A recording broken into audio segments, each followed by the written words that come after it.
Livro do profeta Ezequiel, capítulo 2, eu vou ler os versículos 1 e 2. Está escrito assim: E disse-me, filho do homem, põe-te em pé, e falarei contigo.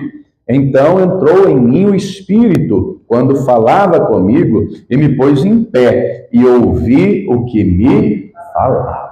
Vou ler mais uma vez o versículo 2. Então entrou em mim o Espírito, quando falava comigo, e me pôs em pé, e ouvi o que me falava. E eu pergunto, você crê que isso aconteceu? Então eu vou ler mais uma vez, você repete após mim. Vamos lá. Então entrou em mim o Espírito, quando falava comigo, e me pôs em pé, e ouvi o que me falava. Você crê que o Espírito Santo já te encheu, e é Ele que te levanta, e é Ele que vai falar contigo? Diz o povo, então, suas mãos, por gentileza, e andará ao Senhor a sua palavra, e nós salve para nós, vocês aqui, Senhor nosso Deus e Pai, do Santo bendito e todo-poderoso, Senhor, por tua causa, meu Deus, é para te glorificar, é para te glorificar, é para obedecer, exaltar o teu santo e poderoso nome. A tua igreja agora te aplaude, te glorifica. Abre os céus agora, meu Deus, receba louvor da tua igreja, e por essa mesma abertura, derrama a tua graça, a tua bênção, a tua abertura, o teu poder. Ninguém veio aqui ouvir ou não falar, não tem nada a dizer, vamos ouvir a tua voz, a tua palavra, deve estar aos lábios do pregador, a boca do mensageiro. Eu diria que o Senhor cresça, remova toda barreira, todo obstáculo, e envia a tua palavra com poder da autoridade, e que a tua palavra gravada e produza o resultado para que possa ser enviada em nome do Senhor Jesus. Diga amém, Senhor. Tome teu assento, por gentileza, mas preste muita atenção, não se distraia. Se você trouxe aí papel e caneta, tome nota do que vai ouvir e aprender. Lhe aconselho sempre a trazer papel, caneta, anote tudo, confira tudo. Todo cristão tem a obrigação de conhecer a palavra de Deus. Se porventura você trouxe o celular e não trouxe o papel e a caneta, coloque no modo avião, abra o bloco de notas e tome nota. Deus quer a palavra não só no papel ou no meio digital, mas no nosso coração. Amém? Antes de entrarmos aqui no texto livre, vou fazer um breve resumo. Um breve resumo do contexto. Ezequiel vive num período terrível da história de Jerusalém, da história de Judá, que vai ser o período do cativeiro babilônico. Ezequiel é de família sacerdotal, ele foi preparado, a sua vida toda para servir no templo. Você bem sabe que sacerdote era somente quem era da descendência sanguínea de Arão, conforme Deus estabeleceu lá no livro do Êxodo, lá no livro de Levítico, tinha que ser descendente sanguíneo de Arão. Além disso, lá no livro de Levítico, Deus estabelece que não poderia ter defeito físico.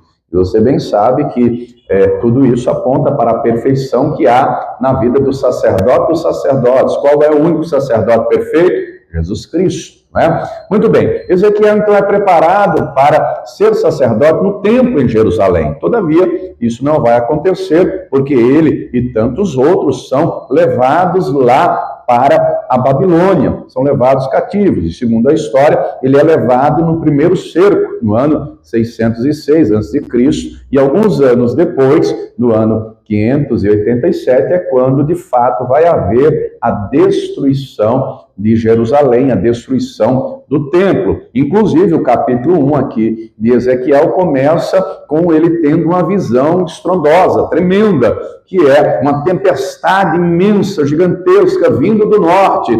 E no meio dessa tempestade tem fogo, tem vento tempestuoso. Enfim, o que era essa tempestade vindo do norte? Era a Babilônia sobre Jerusalém, e culmina com a destruição de Jerusalém.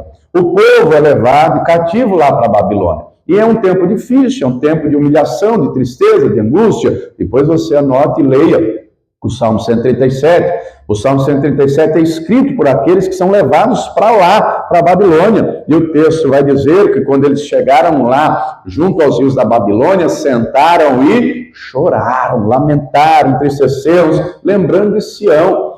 E aí, nos salgueiros que lá havia, penduraram as harpas, acabou o louvor, acabou a adoração, a celebração, a alegria. O inimigo zombava dizendo, cantem os louvores de Sião. E o salmista vai dizer, como cantaremos louvores ao Senhor em terra estranha? A situação, então, era difícil, a situação era trágica, era terrível, e é nesse contexto que Deus vai falar com Ezequiel. É nesse contexto de dificuldade, de luta, de adversidade, que Deus vai levantar Ezequiel, e já declaro para quem está ao teu lado, Deus quer te levantar, independentemente das dificuldades que você esteja passando, das lutas que você esteja enfrentando, é o Espírito Santo que vai te colocar em pé, é o Espírito Santo que vai renovar as forças, ele vai fortalecer o teu coração. Ao longo da Escritura, nós encontramos exemplos, especificamente mais no Novo Testamento, de gente que estava prostrada, às vezes por conta de uma doença, por exemplo. Encontramos João capítulo 5, o paralítico do tanque de Betesda, em que o Senhor diz, João 5,8, levanta-te, toma a tua cama e anda. Mateus 9, Marcos 2, o paralítico de Cafarnaum, que os amigos abriram um buraco na janela, desceram ele, o Senhor vai dizer a esse paralítico, levanta, toma a tua cama e vai para a tua casa. Esses, e outros exemplos, estavam prostrados fisicamente por conta de uma enfermidade. Mas há outros casos que a pessoa estava prostrada por conta de um problema emocional, por conta de um problema espiritual. Encontramos, por exemplo, lá no livro de Josué, capítulo 1, versículo 2, o próprio Deus falando com Josué. Josué, meu servo Moisés é morto. Levanta-te, tu e este povo, passa este Jordão, a terra que tenho dado aos filhos de Israel. Moisés havia morrido. 30 dias de luto, o choro era grande, o lamento era grande. Qual era o baque no coração de Josué? Era emocional. Amados, você bem sabe que nos nossos dias, qual é a doença do século? Você sabe? Claro que sabe, não é? É a depressão. O baque é emocional. O negócio está sério. As chamadas doenças psicossomáticas, as doenças da alma, estão aí aos montes. É depressão, é crise de ansiedade, é burnout e é tantas e tantas outras coisas. Não é? Negócio seríssimo. Às vezes, o ataque vem junto, não só emocional, mas também espiritual. Depois você lê lá o primeiro livro de Reis, capítulo 19, só fazendo um resumo rápido. O profeta Elias, um grande homem de Deus, cheio do Espírito Santo, ora e não chove durante 3 anos e meio. Deus sustenta ele, Deus guarda ele, Deus provê na vida dele, lá no Ribeiro de Querite, depois lá na casa da viúva de Sarepta. Depois o Espírito Santo mora a fazer o desafio com os profetas de Baal no Monte Carmelo, e o Senhor responde com fogo, e ele, o povo, mata os profetas de Baal. Depois a rainha Jezabel manda uma mensagem ameaçando ele de morte, dizendo que em 24 horas ele seria morto. O profeta Elias, quando recebe aquela ameaça, sai correndo desesperadamente, desde Samaria, capital de Israel, até Berseba, sul de Judá. Ele vai percorrer em um dia 160 quilômetros. É um verdadeiro maratonista. Chega no deserto da Judéia, exausto, exaurido, abalado emocionalmente, enfraquecido espiritualmente. Ele deita debaixo de um zimbro e o que ele pede? Você lembra? A morte. Ele pede para morrer. A alma está exausta. Espiritualmente as forças se esgotaram. Ele dorme exausto. Já lhe aconteceu alguma vez de simplesmente assim apagar e nem banho tomar? Já aconteceu isso com alguém? Nunca aconteceu com você, não, irmão? Ou comigo já aconteceu umas vezes. Chegar em casa, desmaiar assim, apertar o botão off, nem banho tomar, já aconteceu uma vez ou outra aí, simplesmente um off, Apagar. O Elias apagou, mas Deus enviou um anjo que visitou ele. E o anjo tocou nele, e levou para ele pão, e levou para ele água, e disse, come e bebe. Ele comeu, ele bebeu, ele dormiu de novo. Aí o anjo toca nele segunda vez e diz, levanta, come e bebe, porque a jornada será longa. Está escrito, 1 Reis 19, versículo 8, ele se levantou, ele comeu, ele bebeu, e com a força daquela comida caminhou 40 dias. O Senhor vai te levantar, o Espírito Santo está te alimentando com a palavra. Você está comigo, você vai tranquilo, você não está só, você não está desamparado, ainda que a mãe esqueça do filho, Deus não desampara você está na palma da mão do Altíssimo. A palavra diz que nós somos meninas nos olhos do Senhor, a palavra diz que ele nos amou da tal maneira que Deus criou o teu filho por você, entrega, você não está só, você não está desamparado, ele está com você, o pão é a palavra, o pão é Jesus Cristo, o pão vivo que desceu do céu, a água é o Espírito Santo para nos levantar, para nos dar força. Muito bem. Deus, então, você está comigo aí? Estamos só terminando a introdução, Ezequiel 2, versículo 1. Versículo 2, Ezequiel 2, versículo 2. Então, entrou em mim o Espírito quando falava comigo. E me pôs de pé, e eu vi o que me falava. Como é poderosa a palavra de Deus. Ela é viva, ela é eficaz, ela é espírito e vida. A palavra não cai por terra, a palavra não volta vazia, porque é de Deus, é poderosa. Note então que quando nossos ouvidos estão abertos para ouvir o que Deus fala, a palavra, como disse Pedro ao Senhor Jesus, para onde iremos nós, Senhor? Só tu tens as palavras da vida eterna. Nós temos que ouvir a palavra. A Escritura deixa claro: hoje, se ouvis a voz do Espírito de Deus, não endureça o teu coração. Não é? Agora nós temos que aguçar os ouvidos para ouvir. Anote aí, depois você lê, primeiro livro de Samuel, capítulo 3, o texto nos relata que a Ana, ela deixa lá o pequeno Samuel, lá no tabernáculo, aos cuidados do sumo sacerdote Eli, e era uma criança ainda, Samuel, e uma bela noite, ele estava já deitado em sua cama, e ele ouve uma voz que chamava pelo nome dele. E essa voz, né, chamava: Samuel, Samuel. E aí o texto faz questão de dizer que Samuel ainda não conhecia o Senhor, a palavra dele ainda não se havia se manifestado a Samuel. Ele pensa que é Eli. Ele vai lá no Eli e diz: o Senhor me chamou? E o Eli diz: não, não foi eu não, vai dormir. Samuel volta a dormir. Ouve uma segunda vez: Samuel, Samuel. Ele vai lá: o Senhor me chamou, Eli?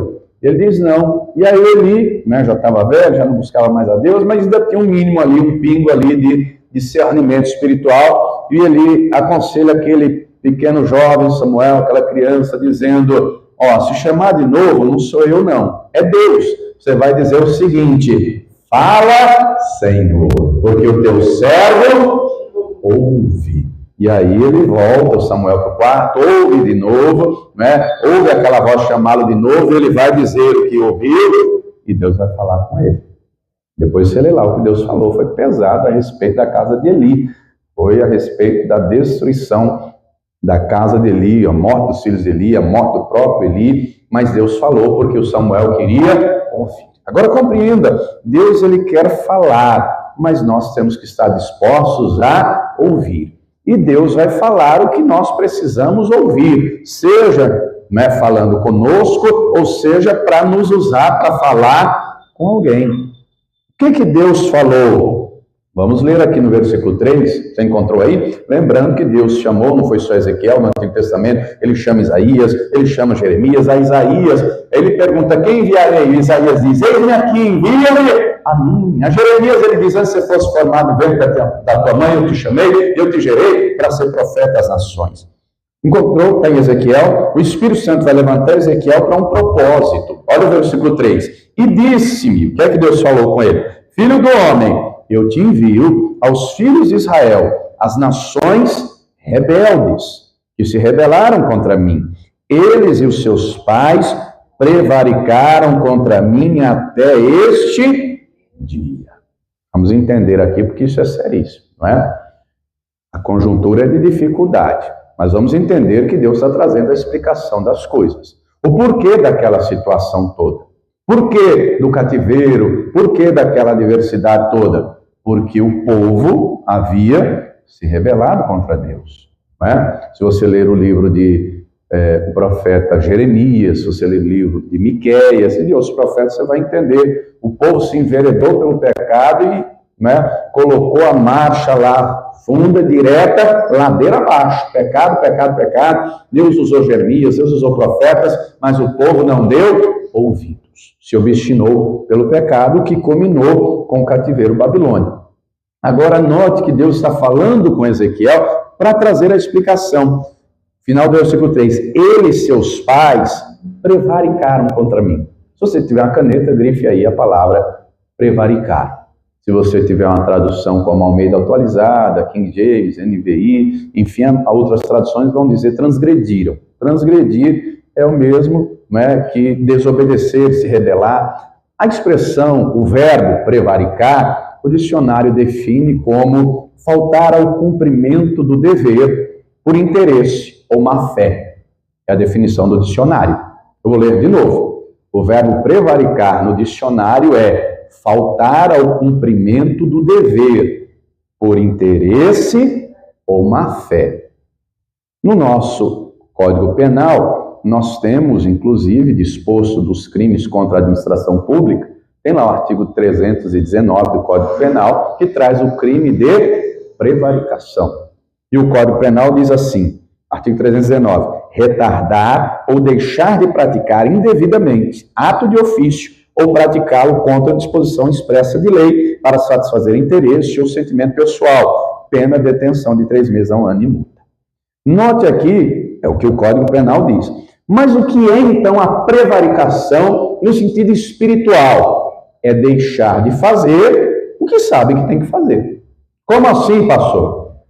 O povo da geração de Ezequiel já tinha a lei de Moisés, já tinha os salmos, né? A maioria deles, não todos ainda, porque encontramos salmos como 126, que é pós-cativeiro, pós-exílio, 70 anos lá na frente, né? Mas já tem a maioria do Antigo Testamento. E Deus já tinha dado mandamentos, dentre eles amar a Deus sobre todas as coisas, dentre eles amar ao próximo como... Agora vamos trazer para a nossa realidade. O que é para mim e para você prevaricar? É deixar de fazer o que eu e você sabemos que temos que fazer. Vou lhe dar alguns exemplos, né? Nós temos que orar só quando dá vontade? O que você acha? O que te parece? Você ora só quando dá vontade? Porque se assim for, espiritualmente você está prevaricando, você está deixando de fazer o que você tem dever de fazer. Porque se de fato quer ser um cristão, a ordem de Jesus, anote Lucas 18, versículo 1, é orar sem nunca desfalecer. 1 Tessalonicenses 5, 18, 5, 17, orar sem cessar. É ordem, não é pedido. Ele está ordenando. É orar, e para quem está do lado é orar, e vida de oração, e vida de oração, e oração como juro cristão. Então você deixa de orar, está negligenciando, está se omitindo, está prevaricando. A ordem da palavra é para a gente meditar ela, estudar ela só quando está no culto? Ou quando dá vontade, então, né? Quando você está bem? Não, hoje eu estou bem, eu vou ler a palavra. Diga comigo, é meditar dia e noite. Perdoar é só quando é alguém que a gente gosta? É só quando é um chegado? Não. Só pergunto para quem está falando, mas é o que você faz? Não, pastor, que é isso? Eu perdoo a todos. Porque eu entendi que se eu não perdoo, eu também não sou perdoado. E eu tenho que perdoar só uma vez ou duas? Na matemática de Jesus é 70 vezes 7, ou seja, infinito. Toda vez que alguém pecar contra você, no dia você tem que perdoar, no coração você perdoador. Isso é difícil, irmão. Na teoria é lindo de falar. É lindo dizer, abençoe quem te amaldiçoa. É lindo dizer, ore porque tem quem te persegue. O difícil é viver. Mas toda vez que nos omitimos ou deixamos de fazer o que a palavra diz que devemos fazer, diga para quem está do lado, é prevaricação. Está prevaricando, está deixando de fazer. Quem está entendendo, diga glória a Deus. Então Deus vai falar com Ezequiel que a razão daquela situação toda era isso deliberadamente. Não é? Então nós temos que olhar para nós, porque senão a Bíblia não ganha vida na nossa vida. Nós temos que olhar para a palavra e trazer para nós. Não é? Ô, pastor, você destruído, levar no cativeiro?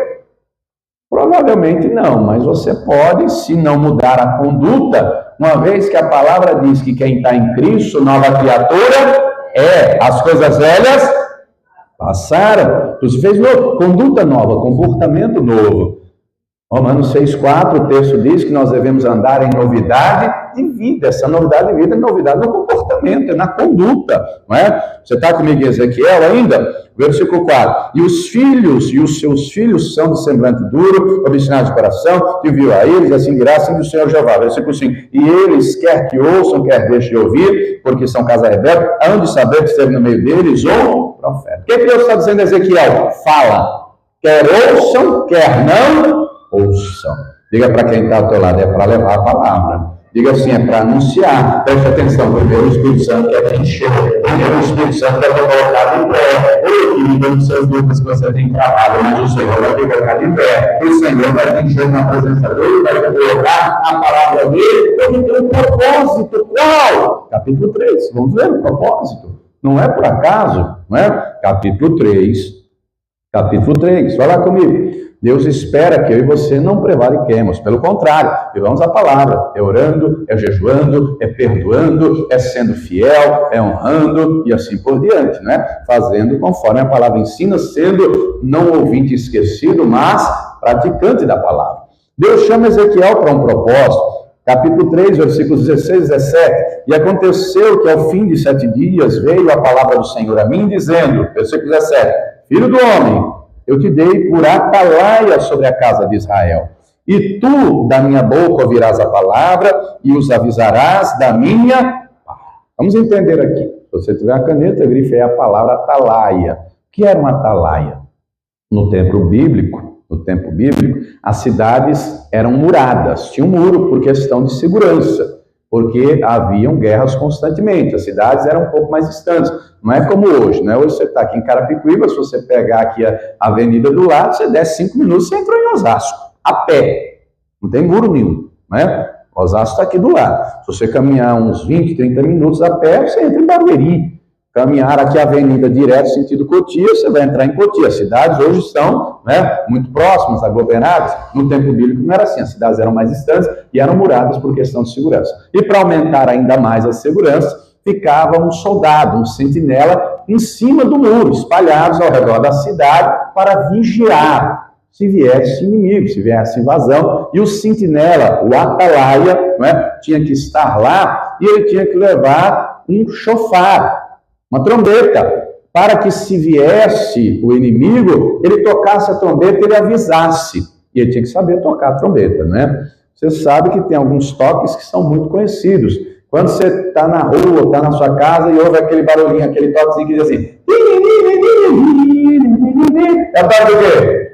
Do gás. Tá vendo como você sabe? Se você está no casamento e dali a pouco o barulho. Quer dizer o quê? A noiva...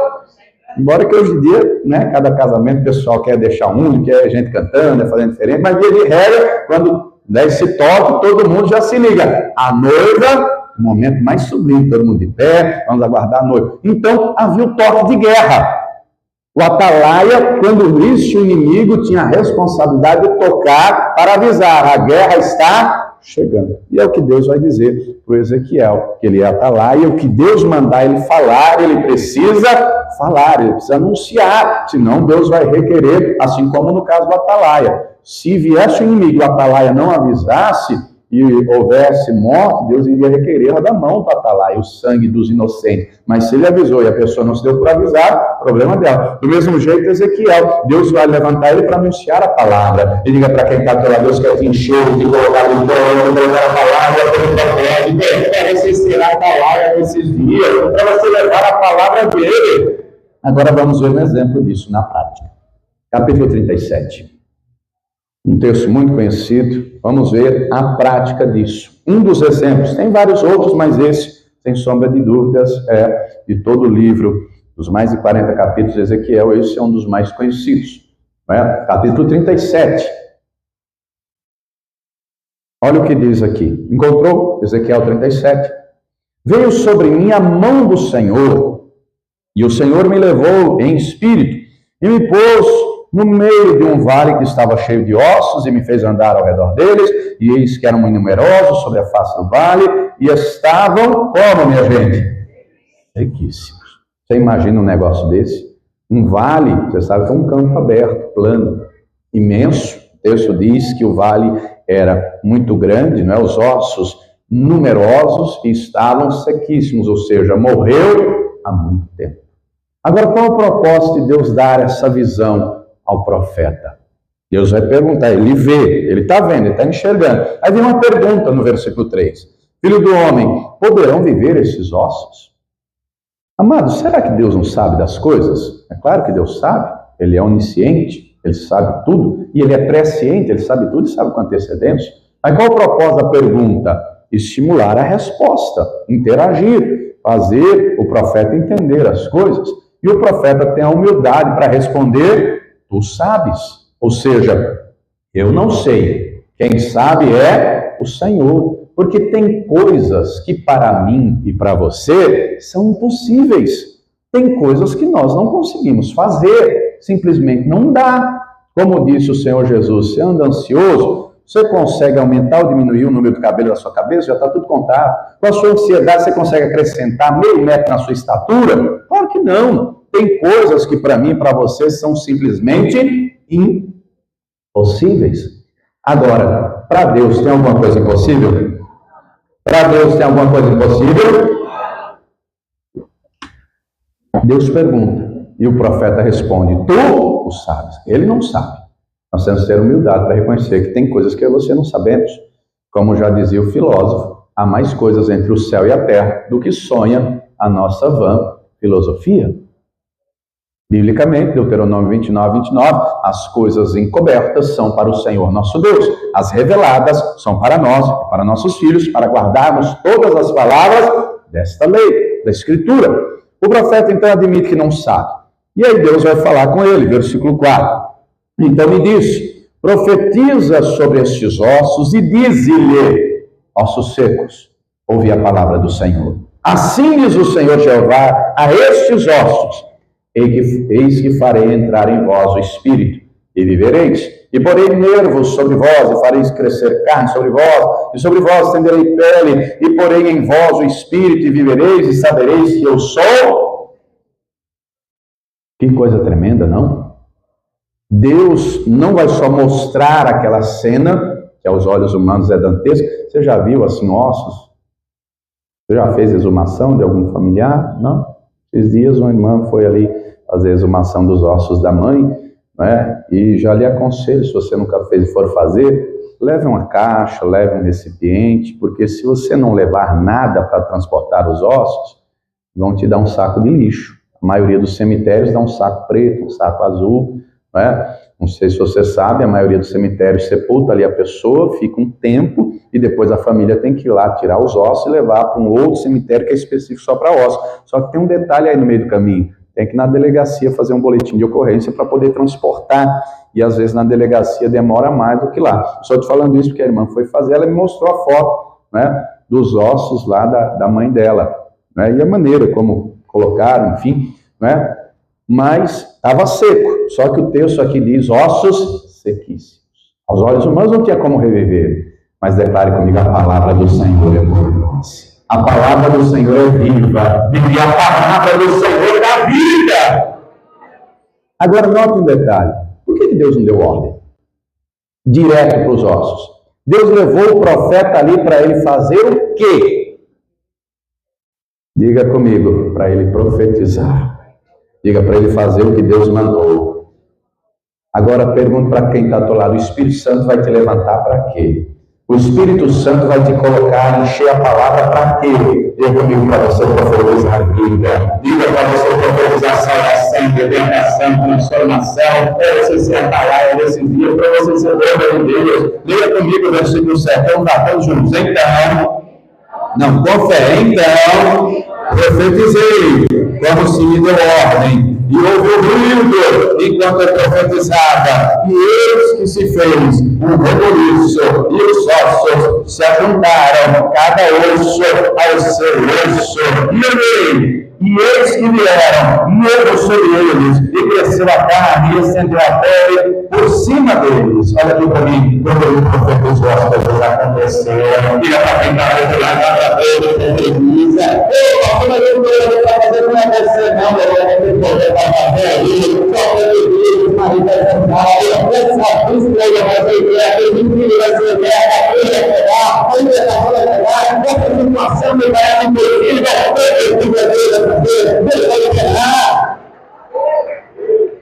agora, se você não tem fé nem para profetizar, você virou rebelde e não percebeu. Profetizei, versículo 7, como se me deu ordem. Obediente. Profetizou o que Deus mandou profetizar, não foi da cabeça dele. Deus falou que era para ele falar.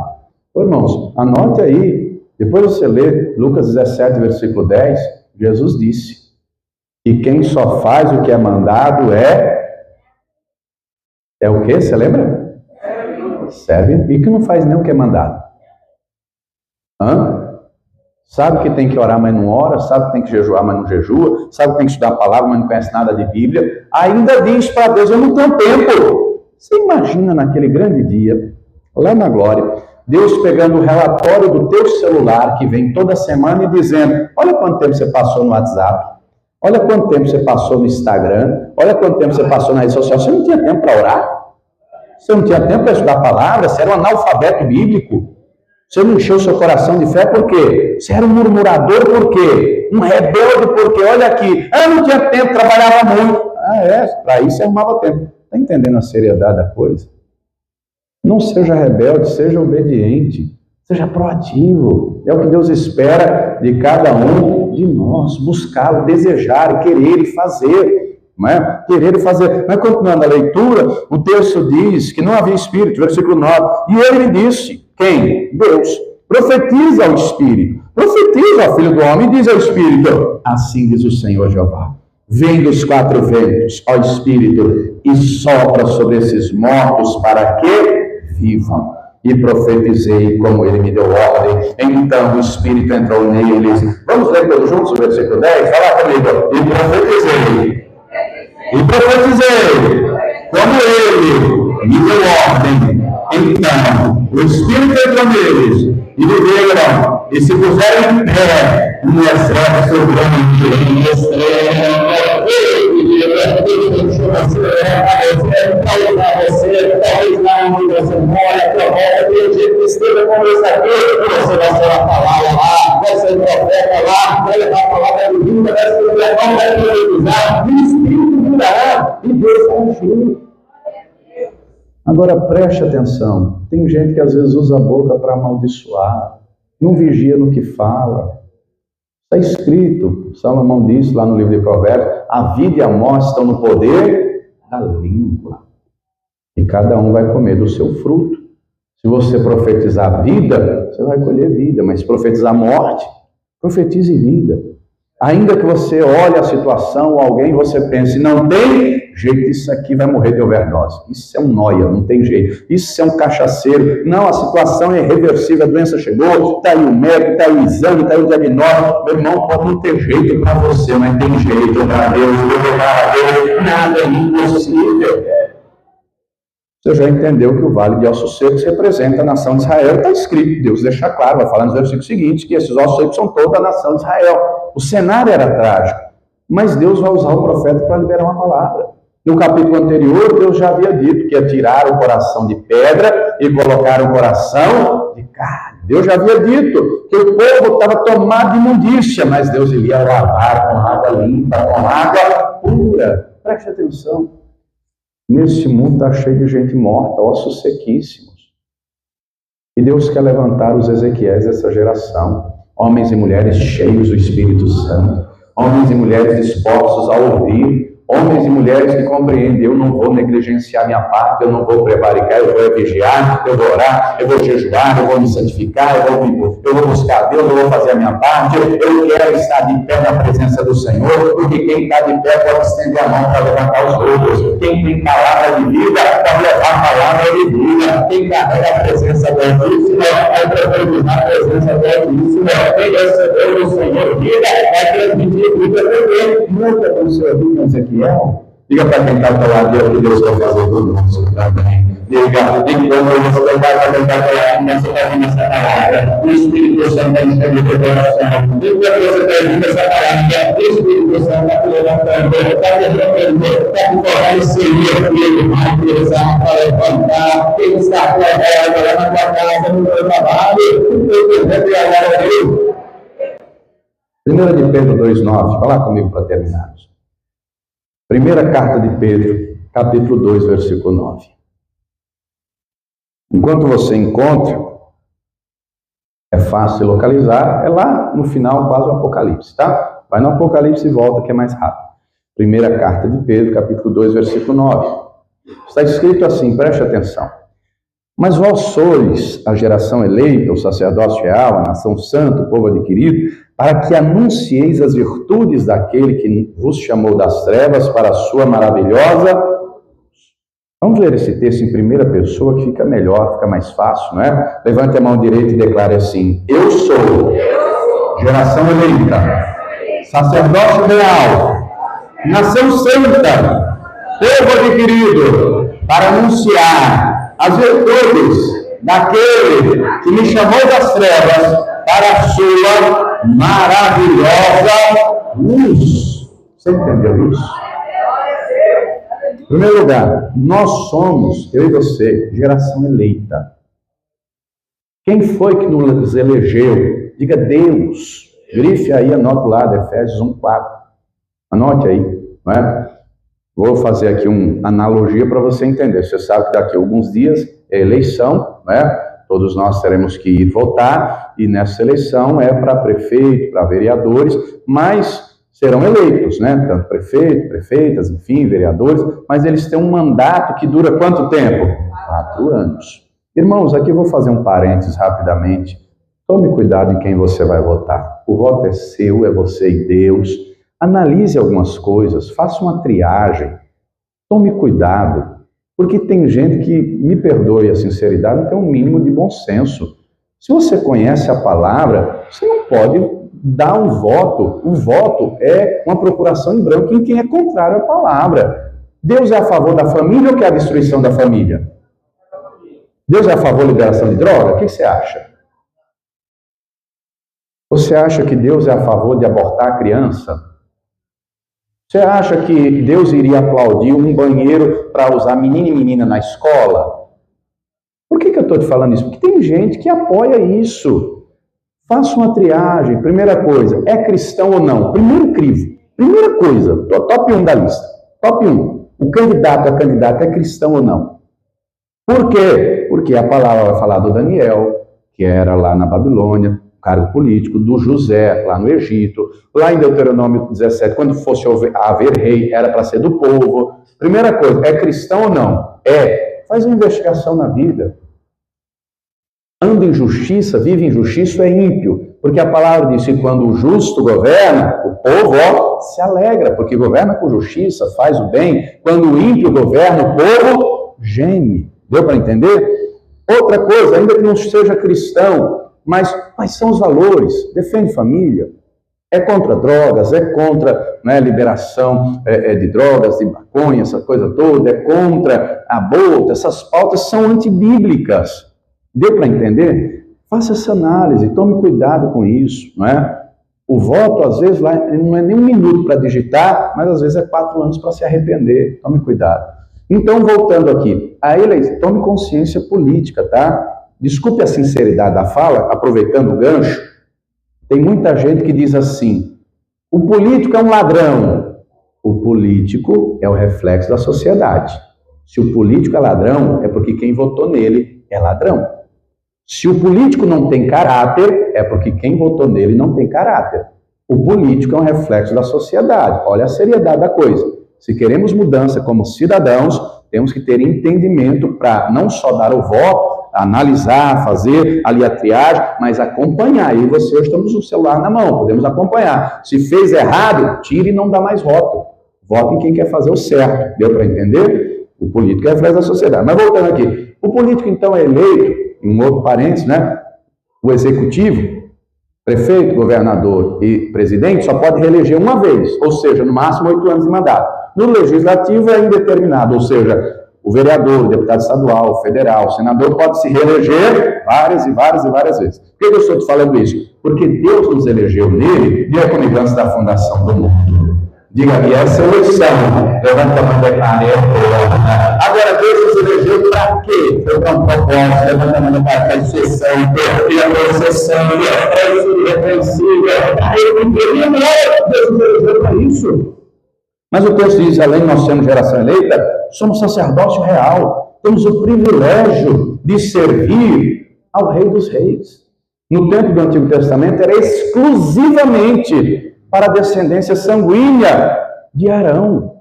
Mas através de Cristo, eu e você, todos nós, não é? Ele comprou para Deus homens e toda tribo, língua e nação e fez reis e sacerdotes. Então eu e você temos o privilégio de ser sacerdote de Deus, Deus. Eu e você somos nação santa. Deus tem uma nação que está espalhada pela face da terra. Esse povo santo vai habitar uma cidade santa. Deus tem no céu e na terra. A palavra diz que nós somos povo adquirido. E não foi com prata nem ouro que ele nos comprou, ele foi com sangue do Cordeiro. Agora ele fez e faz tudo isso para um propósito. Deu comigo para ele anunciar as virtudes dele. Ele é de oração, ele é ele de levanta, é ele que enche, é ele que move, é ele que guerreiro das palavras do profeta, o guerreiro que faz de mim uma palavra, para ele a vida, para paz, para anunciar a salvação. Quem entendeu minha palavra? Se coloque de pé, por gentileza. Entrou em mim o Espírito quando falava comigo, e me pôs em pé e ouviu o que me falava. Você ouviu? Você entendeu? Olha aqui para mim.